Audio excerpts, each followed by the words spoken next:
জন প্ৰাক্তন মুখ্যমন্ত্ৰীৰ ল'ৰা তিনিটা কথা কৈ দিলে হয় যে পাকিস্তানত মই গৈছিলোঁ নে নাই সেইটোকে অকাই পকাই কিয় থাকে পাকিস্তানত যোৱা নোযোৱাৰ কথা সুধিলে তেওঁ পেহেলগামৰ কথা কয় চব মানুহবিলাকতো বুৰ্বক নহয় যোনে টিভি চাইটো বুজিয়ে পায় যে ই চিধা কথা ক'ব খোজা নাই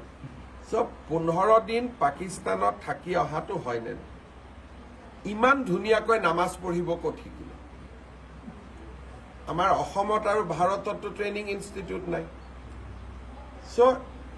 15 দিনতে নামাজ পঢ়ি আহিলে নেকি আপোনাৰ পত্নীয়ে পাকিস্তানৰ এনজিঅ'ৰ পৰা দৰমহা লৈ ভাৰতত যদি কাম কৰে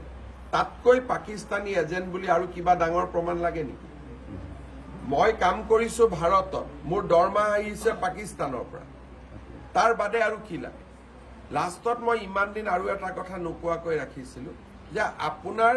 পত্নীৰ নাগৰিকত্ব কি আছে কি নাই বাদ দিয়ক আপোনাৰ ল'ৰা আৰু ছোৱালীটোৰ নাগৰিকত্ব কি এই কথাটো আপুনি ৰাইজক ধৰ্ম কি মই পিছত সুধিম মোৰ সন্দেহ আছে আৰু দুদিন পিছত মই কমো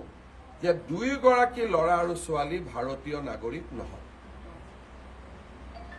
আৰু এটো মই মুখ্যমন্ত্ৰী হিচাপে কৈ আছো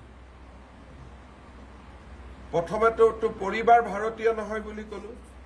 এতিয়া তেওঁৰ ল'ৰা আৰু ছোৱালীও মই ভাৰতীয় নাগৰিক নহয় বুলি কৈছো যদি তৰুণ গগৈ নাতিনিয়েক ভাৰতীয় নহয় অসমীয়া নহয় তাতকৈ দুখ আৰু লাজৰ কথা কি থাকিব পাৰে মই এই অভিযোগটো আজি কৰিছো অলপমান মোকো সময় লাগিব প্ৰমাণ আনিবৰ কাৰণে কিন্তু মই কৈছো ৰিক্স লৈ কৈছো কিন্তু প্ৰমাণ সেপ্টেম্বৰৰ ভিতৰত আহিব আৰু 10 সেপ্টেম্বৰত মই প্ৰমাণ সহকাৰে দিম আৰু মুখ্যমন্ত্ৰী আসনৰ পৰা মই এটাও অসত্য কথা ক'ব নোৱাৰো মই আজি অসমৰ মুখ্যমন্ত্ৰী যদি পাকিস্তানে মোক দৰমহা দি থাকে মই পাকিস্তানৰ এজেণ্ট হলো নে তাতকৈ আৰু কিবা প্ৰমাণ লাগে নি নিলজ্জ মানুহে ইয়াতকৈ বেছি প্ৰমাণ খুজিব জন প্ৰাক্তন মুখ্যমন্ত্ৰীৰ ল'ৰা তিনিটা কথা কৈ দিলে হয় যে পাকিস্তানত মই গৈছিলোঁ নে নাই সেইটোকে অকাই পকাই কিয় থাকে পাকিস্তানত যোৱা নোযোৱাৰ কথা সুধিলে তেওঁ পেহেলগামৰ কথা কয় চব মানুহবিলাকতো বুৰ্বক নহয় যোনে টিভি চাইটো বুজিয়ে পায় যে ই চিধা কথা ক'ব খোজা নাই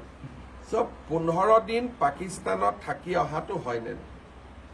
ইমান ধুনীয়াকৈ নামাজ পঢ়িব ক'ত শিকিলে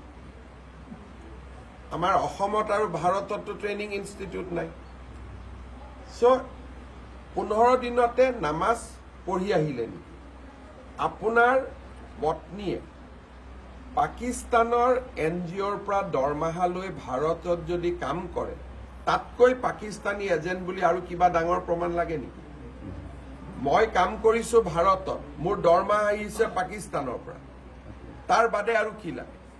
লাষ্টত মই ইমান দিন আৰু এটা কথা নোকোৱাকৈ ৰাখিছিলো যে আপোনাৰ পত্নীৰ নাগৰিকত্ব কি আছে কি নাই বাদ দিয়ক আপোনাৰ ল'ৰা আৰু ছোৱালীটোৰ নাগৰিকত্ব কি এই কথাটো আপুনি ৰাইজক ধৰ্ম কি মই পিছত সুধিম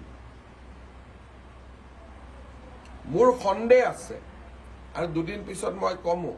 যে দুইগৰাকী ল'ৰা আৰু ছোৱালী ভাৰতীয় নাগৰিক নহয়